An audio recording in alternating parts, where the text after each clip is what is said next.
Hello student, welcome back to my channel Aakash lecture. Student, अगर आप physics का paper देने गए और फिजिक्स के पेपर में अगर आप लोगों को कुछ नहीं आ रहा तो फिजिक्स के पेपर को आप कैसे पास करोगे। मेरे प्यारों तो आज की इस वीडियो में यही बताने वाला हूं कि फिजिक्स में पास होने का सबसे बेहतरीन तरीका बताने वाला। मेरे प्यारों हर साल वीडियो बनाता हूं और लाखों बच्चे मेरे प्यारों हमारी वीडियो से पास होकर आते हैं और उनका पॉजिटिव कमेंट आता है कि नहीं सर, आपका जो ट्रिक था बेहद अच्छा था और इस ट्रिक की मदद से हमने बहुत अच्छा मार्क्स गेन किया हुआ है। बिना पढ़े बिना याद किए मेरे प्यारों केवल ट्रिक्स में आप लोगों को बताने वाला हूं। कोई क्वेश्चन याद करने के लिए नहीं बोलूंगा कि आप एक क्वेश्चन याद कर लीजिए। आपके पास पेपर रहेगा, डायरेक्ट आप उसको सॉल्व करना चालू कर दोगे। एग्जामिनर आपको पूरा का पूरा नंबर देगा। 100% गारंटी है कि टीचर खुश होकर पूरा का पूरा नंबर आप लोगों को देगा। एक नंबर मेरे प्यार बच्चों आप लोगों को काट नहीं सकता और कभी जिंदगी में आप लोगों को फेल नहीं करेगा मेरे प्यार बच्चों। इस बात को नोट कर लो। अगली बार वीडियो मैंने बनाया था 5 लाख बच्चों ने प्यार दिया था। 5 लाख बच्चे इस वीडियो को देखकर गए थे मेरे प्यार बच्चों फिजिक्स में पास होने के ट्रिक को, और बहुत सारे बच्चे उसमें से लाख बच्चे से प्लस बच्चे जो है वो अच्छा स्कोर करके आए हैं। तो मेरे प्यार बच्चों यकीन मानिए आप भी इस वीडियो की मदद से पास हो जाओगे, इस बात की गारंटी लेता हूं। देखिए मेरे प्यार बच्चों, वीडियो को लाइक कर देना, चैनल पर नहीं हो तो चैनल को जरूर सब्सक्राइब कर लेना। मेरे पास पेपर है, आप देख पा रहे हो मेरे पास यहाँ पे पेपर है 2026 बोर्ड का। 2026 बोर्ड का भौतिक विज्ञान का पेपर है और इस पेपर को मैं खुद सॉल्व करके दिखाने वाला हूं। इसमें जितने भी प्रश्न है मैं खुद अपने हाथों से सॉल्व करके बोर्ड एग्जाम की कॉपी भी दिखाने वाला हूं। देखिए बोर्ड एग्जाम की कॉपी भी मेरे पास है, ठीक है। देखिए बोर्ड एग्जाम की कॉपी भी है और मैं इसको खुद सॉल्व करके दिखाने वाला हूं। देखिए मेरे प्यारे बच्चों कैसे सॉल्व करके कोई भी क्वेश्चन यहां से पूरे पेपर में कोई भी क्वेश्चन उठा लेंगे हम लोग और उसको सॉल्व कर देंगे हम लोग। देखिए मान लेते हैं कि यहां से खंड ब वाला प्रश्न हम लोग करना स्टार्ट करते हैं। मान लीजिए खंड ब का ये दूसरे वाला प्रश्न का जो पहला है इसको हम लोग सॉल्व करते हैं, ठीक है। यह प्रश्न ये बोला है कि उन परमाणुओं को जिनके नाभिकों में प्रोटॉनों की संख्या समान हो परंतु न्यूट्रॉनों की संख्या भिन्न हो उसे क्या कहते हैं। अब ये प्रश्न आपके पास आ गया और इस प्रश्न का उत्तर आपको नहीं मालूम है तो इस प्रश्न का जवाब आप कैसे दोगे। पूरा का पूरा पेपर सॉल्व करके दिखाने वाला हूं, घबराने वाली कोई बात नहीं है मेरे प्यारों को। चाहे वो प्रश्न सिंपल हो चाहे वो हार्ड हो, सारे प्रश्नों को करके दिखा दूंगा आपको। अब देखिए खंड ब और यहां पे क्या है प्रश्न दूसरे का पहला। सबसे जो पहला काम करना है जो टीचर को प्रभावित कर देगा वो काम सबसे पहला करना है, वो आपकी हेडिंग। सबसे पहले हेडिंग आपको डालना है। जैसे खंड ब है तो आप यहां पे डालोगे खंड ब। ये काम सबसे पहले आप लोगों को करना है मेरे प्यारे बच्चों। खंड ब डालकर सिंगल इनवर्टेड कॉमा के अंदर उसको क्लोज कर देना है और स्केल की सहायता से इसके नीचे इस तरह अंडरलाइनिंग कर देना है। खंड ब हो गया और प्रश्न उत्तर संख्या दूसरे का पहला था तो एक लाइन का गैप छोड़कर आप यहां पे डाल दें प्रश्न उत्तर संख्या दूसरे का पहला। यह काम बहुत इंपॉर्टेंट है मेरे प्यारे बच्चों क्योंकि एग्जामिनर हेडिंग सबसे ज्यादा देखता है कि आपने हेडिंग सही डाला है कि नहीं, कौन सा प्रश्न आपने किया, इसको बहुत नोट करता है वो। तो प्रश्न उत्तर संख्या यहां पे दूसरा, ठीक है। दूसरा का पहला कर रहे हो तो यहां पे कोष्टक में लिख दो कि दूसरा का आप पहला कर रहे हो इस तरह। फिर स्केल की सहायता से इसके नीचे आप कर दो अंडरलाइनिंग, ठीक है। स्केल लिए रहिएगा, इसके नीचे यहाँ पे मैं हाथ से कर देता हूँ, आप स्केल की सहायता से कर दीजिएगा। यहाँ पे इस तरह क्या कर दीजिएगा अंडरलाइनिंग कर दीजिएगा ताकि दिखने में अच्छा लगे। अब मेरे प्यारे बच्चों देखिए दूसरे का पहला। अब ये प्रश्न में बोला है कि उन परमाणुओं को जिनके नाभिकों में प्रोटॉनों की संख्या समान हो परंतु न्यूट्रॉनों की संख्या भिन्न हो। अब कैसे लिखोगे, इसी प्रश्न में से उत्तर आप बनाओगे। यहां से लिखना प्रारंभ करोगे कि जिनके नाभिकों में प्रोटॉनों की संख्या समान हो परंतु न्यूट्रॉनों की संख्या भिन्न हो, ठीक है। यहां तक सेम टू सेम छाप देना है, जहां तक लिखा है यहां से उठाना है, यहां तक पूरा का पूरा छाप देना है कि जिनके नाभिकों में प्रोटॉनों की संख्या समान हो। अब यहां से लिखना चालू करोगे कि जिनके, यहां से लिखोगे कि जिनके, मैं लिख के दिखा देता हूं आप लोगों को। देखिए मेरे प्यारे जो लाइन था वहां तक मैंने नोट कर लिया कि जिनके नाभिकों में प्रोटॉनों की संख्या समान हो परंतु न्यूट्रॉनों की संख्या भिन्न हो। यहां तक सारे बच्चों को कर देना है, प्रश्न से ही मिल जाएगा। उन्हें क्या कहते हैं तो उन्हें मेरे प्यारे आप कह सकते हो जो भी आपके दिमाग में चले, उन्हें समस्थानिक कहते हैं। आप यहाँ पे जो भी वर्ड लिख रहे हो यहाँ पे कि उन्हें समस्थानिक कहते हैं, उनको ब्लैक पेन से आपको लिखना है कि जिनके नाभिकों में प्रोटॉनों की संख्या समान हो परंतु न्यूट्रॉनों की संख्या भिन्न हो उन्हें हम समस्थानिक कहते हैं, ठीक है। समस्थानिक कहते हैं, यहां पे लिख दोगे समस्थानिक कहते हैं। समस्थानिक ब्लैक पेन से लिखना है समस्थानिक, या तो मेरे प्यारे बच्चों आप इसे समस्थानिक की जगह पे आइसोटोप कह सकते हो। इसका इंग्लिश वर्ड होता है आइसोटोप, तो उसको हिंदी में लिख दो, ठीक है। आइसोटोप लिख दो यहां पे, ठीक है। आइसोटोप कहते हैं। अगर समस्थानिक नहीं लिखना चाहते हो तो आइसोटोप लिख लो। और कुछ बच्चे ध्यान है इनको इंग्लिश में भी लिख दिया करो। अगर यहां पे चाहोगे तो इसके आगे इंग्लिश में भी इसको वर्ड लिख दोगे। इंग्लिश में लिख दोगे तो एग्जामिनर को मालूम चलेगा कि हाँ बच्चा जानकार है, तब जाके इंग्लिश में लिखा है कुछ वर्ड को, ठीक है। तो इस बात को ध्यान रखें कि जब भी आपको कोई भी प्रश्न नहीं आ रहा है उसमें बनाकर अगर आप लिख रहे हो तो उसमें इंग्लिश का वर्ड का भी प्रयोग आप अगर करोगे तो आपको बेहद अच्छा नंबर मिलेगा। अब देखिए आंसर कंप्लीट हो गया कि जिनके नाभिकों में प्रोटॉनों की संख्या समान हो परंतु न्यूट्रॉनों की संख्या भिन्न हो समस्थानिक आइसोटोप कहते हैं, ठीक है। यहां लिख दोगे कहते हैं? बस ये आंसर हो गया आप लोगों का कंप्लीट मेरे प्यारों। एक नंबर आपको एग्जामिनर चाह के भी नहीं काट सकता है। क्लियर है? चलिए इसी प्रकार मेरे प्यारों मान लेते हैं कि यहाँ पे दूसरा प्रश्न देख लेते हैं कि कुंडली में उत्पन्न विद्युत वाहक बल का व्यंजक कोणीय चाल के पदों में लिखना। अगर ये प्रश्न आ गया तो प्रश्न उत्तर दूसरा है, तो आप मेरे प्यारों यहाँ पे लिख दो। यहाँ पे एक लाइन का गैप छोड़ के यहाँ पे हेडिंग डालोगे कि प्रश्न उत्तर संख्या, यहाँ पे हेडिंग डालोगे प्रश्न उत्तर संख्या। मेरे प्यारों पूरा का पूरा पेपर सॉल्व कर दोगे, एक नंबर नहीं कटेगा। प्रश्न उत्तर संख्या दूसरे का दूसरा है तो यहां पे डाल दो दूसरे का दूसरा, और स्केल की सहायता से इसके नीचे कर दीजिएगा आप अंडरलाइनिंग। अब मेरे प्यारों ये प्रश्न में क्या बोला था कि कुंडली में उत्पन्न विद्युत वाहक बल का व्यंजक कोणीय चाल के पदों में लिखना है ना। अब देखिए आपका जो भी दिमाग में चला, जैसे आप मान लीजिए आप इस तरह लिख दीजिए, इसका फॉर्मूला लिख दीजिए यहाँ पे कि E बराबर, यहाँ पे लिखिए E बराबर एन बी ए, ठीक है, ओमेगा, इसके बाद लिखिए साइन ओमेगा टी। जो भी दिमाग में आपके चल रहा है इस तरह आपको एक पद लिख देना है ताकि एग्जाम को मालूम चले कि हाँ कुछ ना कुछ यहाँ पे फार्मूला लिखा हुआ है। और सबसे अच्छी बात है कि इनका नामकरण अगर कर देते हैं बेहद अच्छा नंबर मिल जाएगा आपको। जैसे आप यहाँ पे सबका नाम लिख दीजिए। जैसे यहाँ पे देखिए ये जो ई है ये आपका क्या विद्युत वाहक बल है, और ये जो आपका ओमेगा है ये आपका कोणीय चाल है। तो इसको एक्सप्लेन करके आप एक एक वर्ड लिख दो। जैसे एन है तो आप यहां पे लिख दिया करो कि एन, ब्लैक पेन से लिखो कि एन बराबर, एन को क्या कह सकते हो? तो देखिए जब भी एन आ जाए, इस बात को ध्यान में रखिएगा, कभी फिजिक्स में एन आ जाए ना वो चक्रों की संख्या को दर्शाता है। तो आप इसको लिख दीजिएगा कि कुंडली के चक्रों की संख्या है, कुंडली के चक्रों की संख्या। इस बात को थोड़ा थोड़ा पॉइंट नोट भी किया कीजिए कि जब भी एन आ जाए वो चक्रों की संख्या को दर्शाता है हमेशा। जब भी एन आ जाए तो कुंडली के चक्रों की संख्या है एन। एन के बाद आ गया बी। देखिए बी जो होता है मेरे प्यारे बच्चों वह क्षेत्र की तीव्रता को दर्शाता है, ठीक है।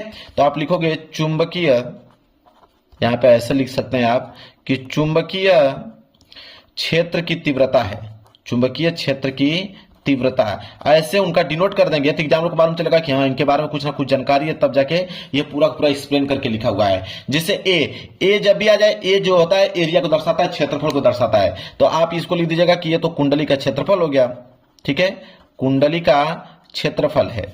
ये जो है वो क्या है, कुंडली का क्षेत्रफल है। इस तरह आपको डिनोट करना है। ए के बाद क्या आएगा यहाँ पे ओमेगा। अब ओमेगा जो है मेरे प्यारे बच्चों ओमेगा चाल को दर्शाता है, मतलब कि कोणीय चाल है। इस तरह आपको लिख देना है कि कोणीय चाल है। कोणीय चाल के बाद अब क्या बचा, अब आपके पास यहाँ पे मेरे प्यारे बच्चों टी। अब टी को जानते हैं कि टी तो एक टाइम होता है, टी मतलब समय होता है। यहाँ पे लिख दीजिएगा टी जो है एक समय है। अब मेरे प्यारे बच्चों देखिए यह आपका आंसर बिल्कुल मेरे प्यारे बच्चों कंप्लीट हो गया। ऐसे आपको बनाकर लिखना है मेरे प्यारे बच्चों, और यह आपको यहाँ पे इसको कोष्टक में भर दीजिए। जो भी चीजें फार्मूला लिख रहे हैं उसको कोष्टक में कर देंगे, एग्जामिनर बिल्कुल प्रभावित हो जाएगा। लो भाई कौन नंबर नहीं देगा ये बताओ?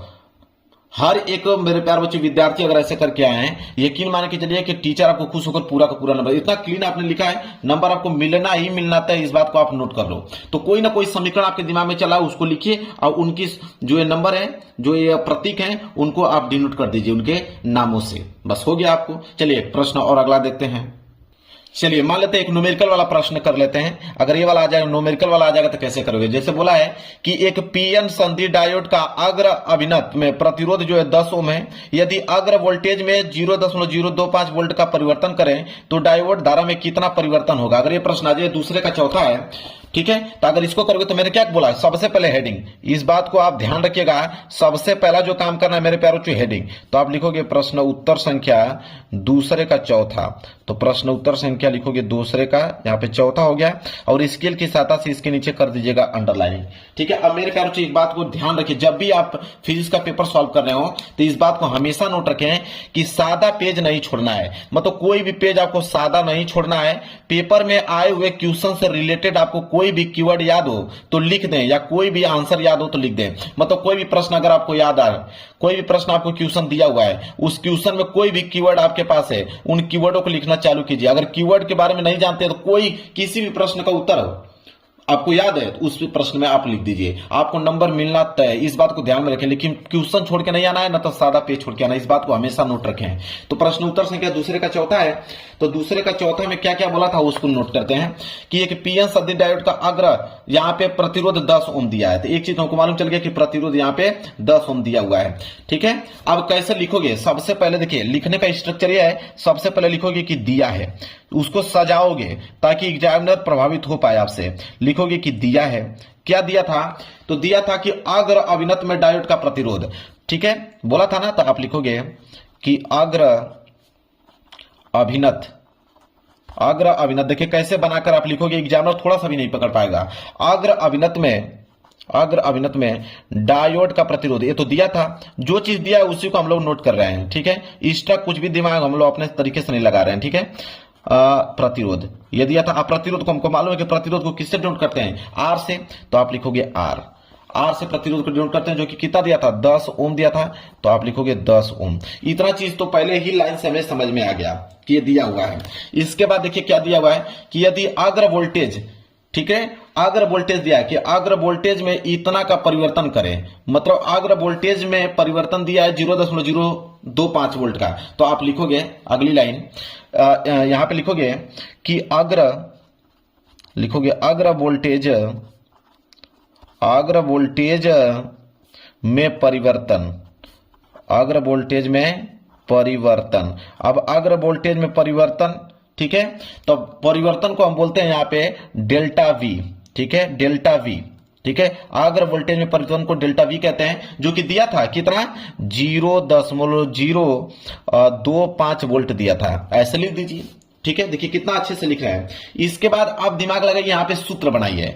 अब सूत्र कैसे बनता है वो भी चीज बता देता हूं। देखिए कैसे सूत्र बनेगा, कैसे आप जानते हो मेरे प्यारे बच्चों कि आर का मान दिया हुआ है, ठीक है, और यहां वी का मान दिया हुआ है, और हमसे पूछा क्या है, लास्ट में ये भी देख लेते हैं, हमसे पूछा क्या है, बोला है कि धारा में कितना परिवर्तन होगा, धारा मतलब आई का।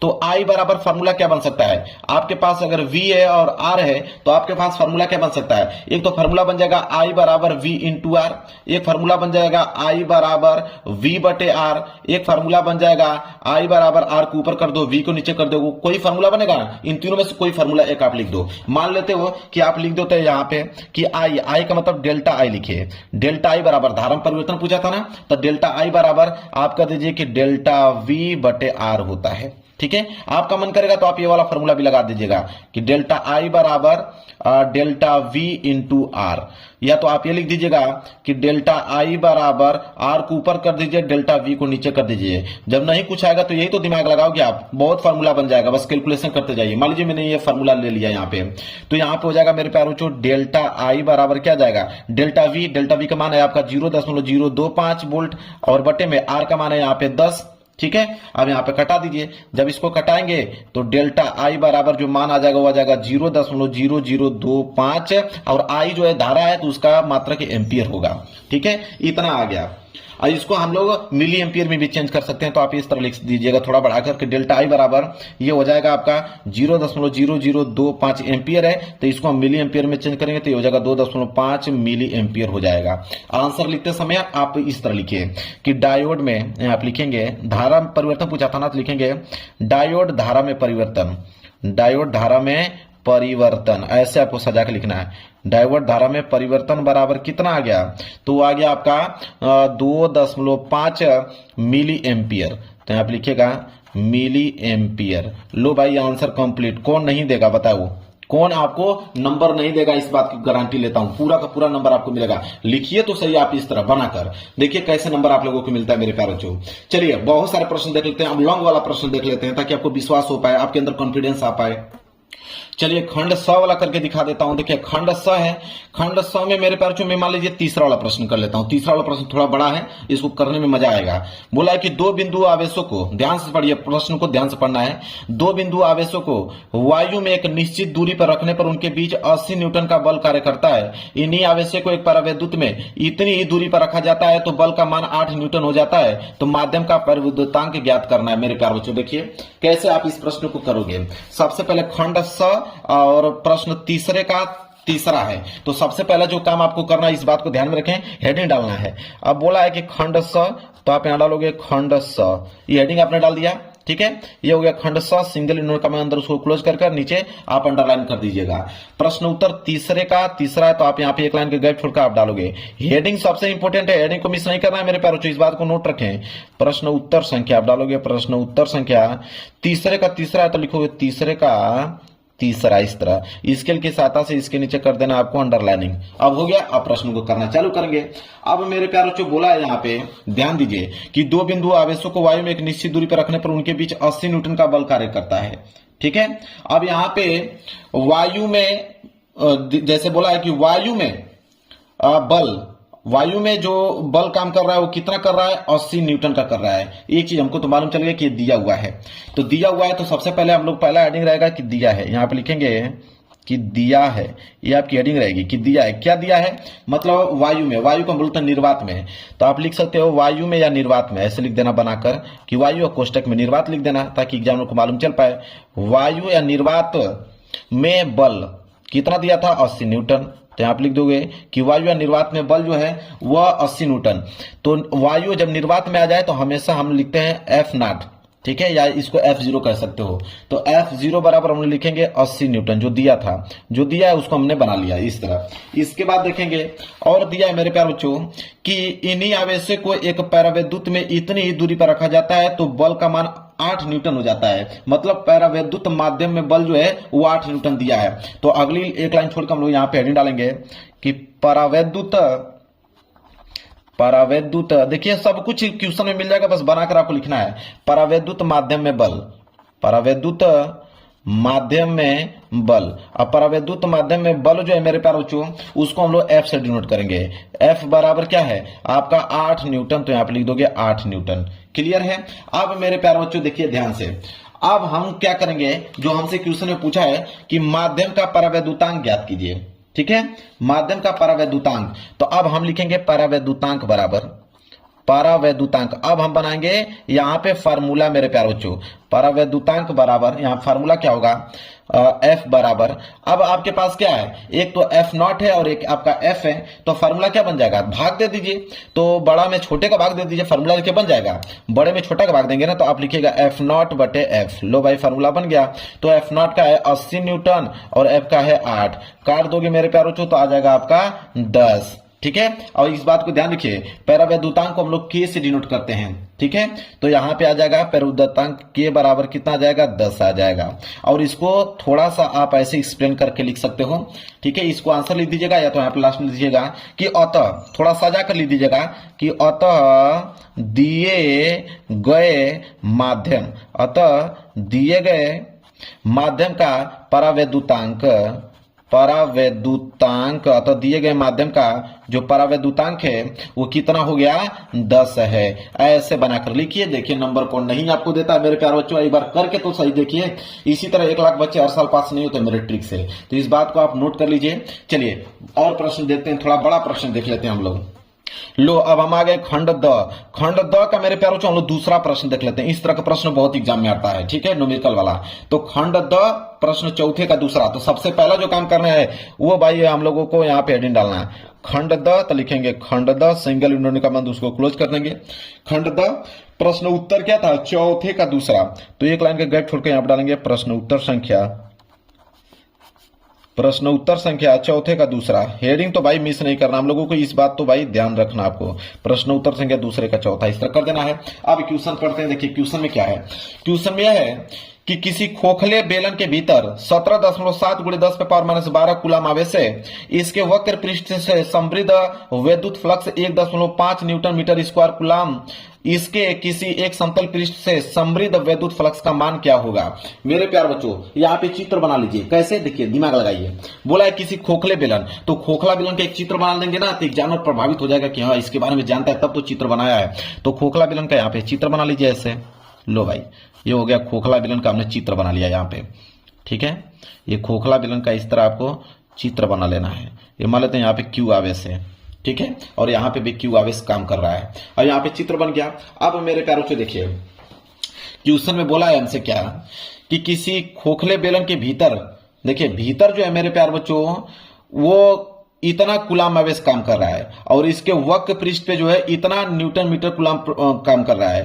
तो किसी समतल पृष्ठ से समृद्ध विद्युत फ्लक्स का मान पूछा है ना। आप देखिए हम लोग क्या करेंगे, यह लगेगा किसी भी प्रमेय, प्रमेय बहुत आपके पास है, कोई भी प्रमेय दिमाग लगा दीजिए। आप यहां पर लिख दीजिए, देखिए ऐसे कि गॉस प्रमेय से, देखिए आप ऐसे लिख दीजिए गॉस प्रमेय से, गॉस प्रमेय से, ताकि एग्जामिनर को मालूम चल पाए कि हाँ भाई किसी न किसी प्रमेय से यह नियम काम कर रहा है। गॉस प्रमेय से आप इस तरह लिखिए कि फाई ई बराबर, ठीक है, फाई ई बराबर, इसको कोष्टक में कर दीजिए। अब ये जो है ये आपका वक्र पृष्ठ, यहां पर लिख दीजिए कि वक्र पृष्ठ पे काम कर रहा है, वक्र पृष्ठ, ठीक है, और प्लस अब यहां पे देखिए एक यहां पे हो गया फाई ई और यहां पे काम कर रहा है फाई ई, दोनों मिलके क्या हो जाएगा 2 फाई, इस तरह दिमाग लगाइए 2 फाई ई हो गया। और इसको लिख दीजिए किस पे, समतल पृष्ठ है, तो यहां पे लिख दीजिए समतल पृष्ठ, समतल पृष्ठ बराबर, अब क्या लगाओगे, एक लगाना Q और बटे यहां पे कुछ नहीं समझ आ रहा है तो इप्सिलॉन नॉट लगा दो, ठीक है। देखिए बनते जा रहा है फॉर्मूला। इसके बाद देखिए इसको यहां रखने दो, इसको इधर भेज दो, तो ये हो जाएगा मेरे प्यारे बच्चों कि 2 और कोष्टक में फाई ई जो कि कहां है, समतल पृष्ठ है, तो लिखोगे समतल पृष्ठ, बस इधर उधर करते रहो, देखो कैसे आंसर आएगा, समतल पृष्ठ बराबर। अब मेरे प्यारे बच्चों ध्यान दीजिए, ये आपका क्या है Q बटे एप्सिलॉन नॉट। अब ये आपका देखिए प्लस में उधर जाएगा तो माइनस में हो जाएगा, तो हो जाएगा माइनस फाई ई और कोष्टक बंद वक्र पृष्ठ, वक्र पृष्ठ, क्लियर है। अब ध्यान दीजिए मेरे प्यारे बच्चों, अब क्या हमको समतल पृष्ठ पूछा है ना, तो मतलब फाई ई का मान पूछा है, तो फाई ई और 2 को इधर भेज दीजिए, तो ये हो जाएगा यहां पे आपका कि फाई ई कोष्टक बंद समतल पृष्ठ, समतल पृष्ठ बराबर। अब देखिए ये 2 गुणा में उधर जाएगा तो भाग में हो जाएगा, तो हो जाएगा 1/2 और इधर आपका हो जाएगा Q बटे एप्सिलॉन नॉट और माइनस कोष्टक में फाई ई वक्र पृष्ठ। देखिए मेरे प्यारे बच्चों एक नंबर एग्जामिनर नहीं काट सकते, इतना कंफ्यूज हो जाएगा एग्जामिनर कि आपको नंबर देने में मजबूर हो जाएगा। अब देखिए फाई ई बराबर क्या हो जाएगा यहाँ पे समतल पृष्ठ, समतल पृष्ठ बराबर, अब यहां से मान रखिए ये हो जाएगा 1/2, अब ये कोष्टक बंद। और देखिए Q का मान यहाँ पे दिया था मेरे प्यारे बच्चों, देखिए कुलाम का मान दिया ना 17.7 गुणे 10 पे पावर माइनस 12, नोट कीजिए, तो हो जाएगा 17.7 गुणे 10 पे पावर माइनस 12 और यहाँ पे हो जाएगा मेरे प्यारे बच्चों बटे में एप्सिलॉन नॉट का मान तो सबको मालूम है भाई कि 8.85 गुणे 10 पे पावर माइनस 12 होता है, इस बात को नोट कीजिए।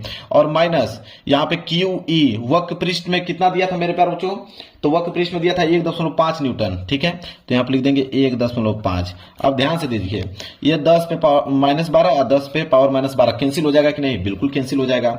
यहाँ बच क्या जाएगा 1/2 और यहाँ पे देखिए क्या हो जाएगा मेरे प्यारे बच्चों, यह 2 बार में कट जाएगा, ठीक है, ये 2 बार में कट जाएगा तो हो जाएगा 2 माइनस 1.5। अब बराबर में लिख दीजिए 1/2 और गुणे इसको 2 में से 1.5 घटाओगे तो आ जाएगा 0.5, आएगा कि नहीं, बिल्कुल। और जब इसको इससे कटा दोगे तो ये आ जाएगा 0.25 आ जाएगा, 0 मेरे प्यारे बच्चों 25। अब लिखोगे इसको न्यूटन मीटर स्क्वायर प्रति कूलाम। लो भाई हो गया आंसर कंप्लीट। देखते हैं कौन नंबर नहीं देता आप लोगों को, पूरा का पूरा नंबर मिलेगा मेरे प्यारे बच्चों, चाह कर भी एग्जाम में 1 नंबर आप लोगों का मेरे प्यारे बच्चों काट नहीं सकता है। क्लियर है, समझ में आ गया आप लोगों को। चलिए मेरे प्यारे बच्चों एक प्रश्न और देख लेते हैं। लो भाई पूरा का पूरा मेरे प्यारे बच्चों पूरा फिजिक्स का पेपर ही कर पाओगे और पूरा का पूरा नंबर आप लोगों को मिल जाएगा। देखिए मेरे प्यारे बच्चों एक प्रश्न और लेते हैं, जैसे मान लीजिए पांचवा से कोई प्रश्न ले लेता हूं। ये वाला प्रश्न अच्छा है, पूछता है बहुत बार कि सेल का आंतरिक प्रतिरोध किन किन बातों पर निर्भर करता है। अब आपको मालूम नहीं है कि किन किन बातों पर निर्भर करता है, तो प्रश्न 5वें का चौथा है, तो यहाँ पे सबसे पहले प्रश्न उत्तर डालोगे कि प्रश्न उत्तर 5वें का चौथा है, तो लिखोगे कि प्रश्न उत्तर संख्या 5वें का चौथा है, 5वें का यहाँ पे चौथा, ऐसे लिख देना है, अंडरलाइनिंग कर देना है। प्रश्न उत्तर संख्या 5वें का चौथा क्या बोला था कि सेल का आंतरिक प्रतिरोध किन किन बातों पर निर्भर करता है ना, तो सबसे पहले आप ब्लैक पेन से लिखोगे यहाँ पे कि सेल, क्या लिखोगे कि सेल का आंतरिक प्रतिरोध, ये हेडिंग हो जाएगी आपकी, सेल का आंतरिक प्रतिरोध निम्न बातों पर निर्भर करता है, निम्न बातों पर निर्भर करता है, निम्न बातों पर निर्भर करता है। अब ये आपकी क्या हो जाएगी, ये हो जाएगी मेरे प्यारे बच्चों आपकी हेडिंग, निम्न बातों पर निर्भर करता है। ये मेरे प्यारे बच्चों हेडिंग बन गया आपका। अब देखिए कौन कौन सी बातों पर, तो यहाँ पे डालेंगे पहला, आप हेडिंग अपने से सोचेंगे, मान लो इलेक्ट्रोलाइट, की प्रकृति और सांद्रता पर निर्भर करता है। तो आप मान लीजिए कि पहले हेडिंग डाल दीजिएगा यहाँ पे कि इलेक्ट्रोलाइट की सांद्रता पर, यहां पर लिख दीजिए इलेक्ट्रोलाइट की सांद्रता पर। अब इसका ये हेडिंग बना लीजिए। अब इसके बारे में लिख दीजिए कि इलेक्ट्रोलाइट की सांद्रता बढ़ाने पर सामान्यतः जो आंतरिक प्रतिरोध होता है वो कम हो जाता है, चाहे बढ़ जाता है, जो भी चीजें हैं। तो आप इसको यहां पे लिखेंगे बनाकर कि इलेक्ट्रोलाइट की सांद्रता बढ़ाने पर सामान्यतः क्या होता है, जो आंतरिक प्रतिरोध जो है कम हो जाता है। ऐसे लिख दो, आंतरिक प्रतिरोध जो है वह कम हो जाता है। ऐसे आपको पॉइंट बना के लिख देना है। एक लाइन का गैप छोड़कर दूसरी हेडिंग डाल लीजिए। अब क्या डालेंगे, तापमान पर। आप लिखिएगा यहाँ पे कि तापमान पर, ठीक है। सांद्रता पे हो गया आप लोगों का। इसके बाद लिख दीजिए कि तापमान पर इसलिए लिख दीजिए कि उसका जब हम लोग तापमान बढ़ाते हैं तो उनकी आयनों की गति बढ़ जाती है, इसलिए आंतरिक प्रतिरोध जो है कम हो जाता है। ऐसे आप लोगों को बनाकर मैं बता देता हूं, आप नोट कर लो। इस तरह आप लोगों को लिख देना है। इसके बाद कोई तीसरी हेडिंग और बना लीजिएगा कि उनकी बीच की दूरी पर, यहां पर लिख दीजिएगा कि इलेक्ट्रोलाइट की बीच की दूरी पर, ये हेडिंग हो जाएगा। और उसमें यह लिख दीजिएगा कि इलेक्ट्रोडों की बीच की दूरी बढ़ने पर आंतरिक प्रतिरोध जो होता है मेरे प्यार जो वो बढ़ जाता है। इसके बाद क्षेत्रफल पर कि इलेक्ट्रोडों के दूरी और इलेक्ट्रोडों के डूबे हुए क्षेत्रफल पर, ठीक है। या आप यहाँ पे डायरेक्ट लिख दीजिएगा कि क्षेत्रफल पर इलेक्ट्रोडों का डूबा हुआ क्षेत्रफल अधिक होने पर उसका जो प्रतिरोध होता है कम हो जाता है। ऐसे आपको मतलब 3, 4, 5 हेडिंग आपको ऐसे बना लेना है, ठीक है, ताकि एग्जाम को ये मालूम चल पाए कि हाँ भाई सेल का जो आंतरिक प्रतिरोध होता है वो इन बातों पे निर्भर करता है। वो आपकी कॉपी इस तरह चेक कर पाए, हाँ भाई 4-5 कारण उन्होंने दिया है, नंबर आपको दे देगा। अब मेरे प्यार जो वीडियो पसंद आए तो वीडियो को लाइक कर दीजिएगा। पूरा का पूरा पेपर बता रहा हूँ, कोई भी प्रश्न आ जाए, इसमें से कोई भी प्रश्न आ जाए मेरे प्यार उसको करने की आपकी क्षमता बढ़ जाएगी। इतना क्वेश्चन बता दिए आपको कि दिमाग काम कर दिया होगा आप लोगों की। कोई भी क्वेश्चन को बनाकर हम लोग कैसे करेंगे कि एग्जामिनर पूरा का पूरा नंबर देगा। वीडियो पसंद है तो वीडियो को लाइक कर देना, चैनल पर तो चैनल को जरूर सब्सक्राइब कर लेना। मिलेंगे एक प्यार से नेक्स्ट वीडियो में, तब तक के लिए धन्यवाद।